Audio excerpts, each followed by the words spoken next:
The Fender tariff price increases are here.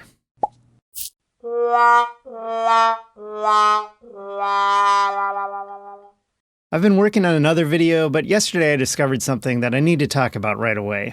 Speculation has been flying for months, including from me, that Fender introduced the new Indonesian-made standard series at least partly to mitigate the impact of anticipated tariffs on goods from Mexico.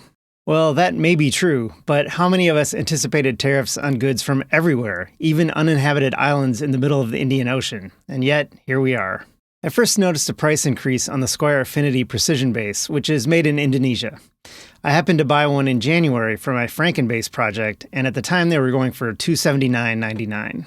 At some point in April, I happened to notice the price on this entry-level line had jumped by $50, almost 18%, to $329.99. That didn't surprise me very much, and at the time it looked like the Squier Affinity instruments were the only Fender products with price increases. But then on June 3rd, I noticed the price had gone up again to $346.99, a total increase of 24% since the start of this year. That was when I decided to look closely at all of Fender's prices, and not surprisingly, they've now pretty much all gone up. Even the Standard Series, which just debuted earlier this year at $599.99, is now up to $629.99. It doesn't matter where you go anymore either. Direct from Fender, an online retailer like Sweetwater, a big box store like Guitar Center, or a local shop, these places are all in lockstep on their prices. Well, almost. For now, Sweetwater is holding the line with the Fender Standard Series at $599.99, while promoting it as a price drop of $30. My guess is they're still selling available inventory at the old price to boost sales, but once these are gone, so will be the discount. Of course, the modern web is an Orwellian memory hole, and even checking the Wayback Machine at archive.org sometimes fails, because Fender uses JavaScript to dynamically load the content of some of its web pages. So, if you check the snapshots of the product gallery pages on archive.org, the products themselves load in via JavaScript and show what Fender is selling them for today, not at the time of the snapshot. Fortunately, the Wayback Machine does have most of the individual product pages archived, and those do show the previous prices. Gotcha! Oh God, not the gotcha dancers. Just about everything is up across the board. Indonesian-made Squiers, Indonesian and Mexican-made Fenders. Let's check it out. Then and now. Squier Affinity, made in Indonesia.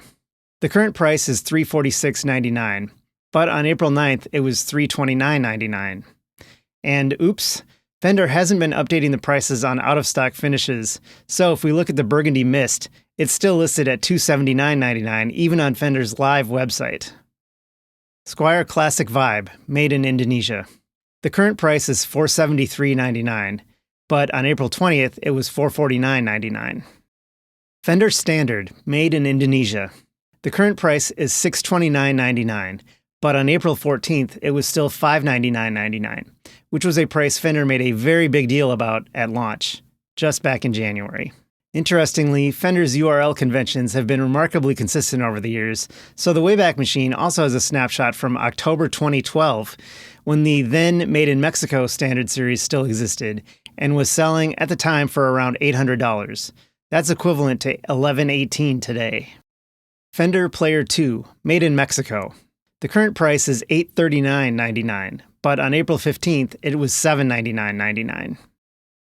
Fender Vintera 2, made in Mexico. These are currently selling for $1309.99.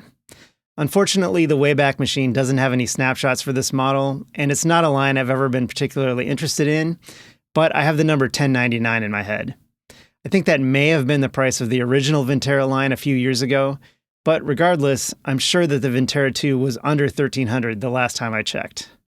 Fender Mono Neon Signature, made in Mexico. I wasn't originally planning to look at any artist signature models, but since I couldn't compare the Vintera 2, I decided to go with this. These are currently selling for $1679.99. On March 26th, they were $1599.99.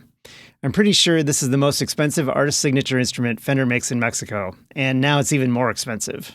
But what about the USA-made instruments? Is Fender taking this opportunity of contrived inflation to bump up those prices as well to help offset some of the costs?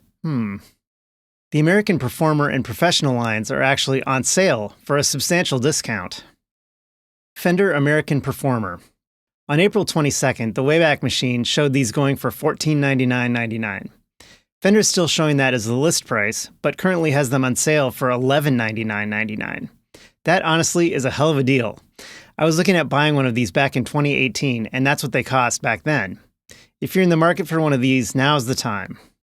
Fender American Professional. On March 26th, the Wayback Machine had these at $1849.99, but Fender is currently selling them for $1659.99. Fender American Ultra 2. Curiously, Fender has increased the price on these from $2299.99 on April 21st to $2419.99 today. Final thoughts.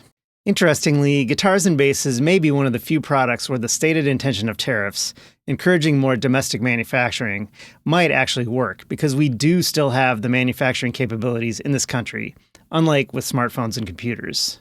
And the prices of domestically produced versions of these products are not massively greater than most of what gets imported, at least beyond the extremely low end. Maybe it's time to pick on Fender instead of Apple. Ultimately, what's my point with all of this? Maybe I just want to fight the aforementioned memory hole effect. Things in our world change so quickly and usually without much of a spotlight pointed on them. It's easy to get fooled into forgetting, especially when the people making the decisions don't want us to remember, whether that's the price of a guitar a few months ago or something more significant. As always, if you enjoy what I do here, please like and subscribe, check out my Patreon and Bandcamp, and stay tuned for more. Thanks for watching.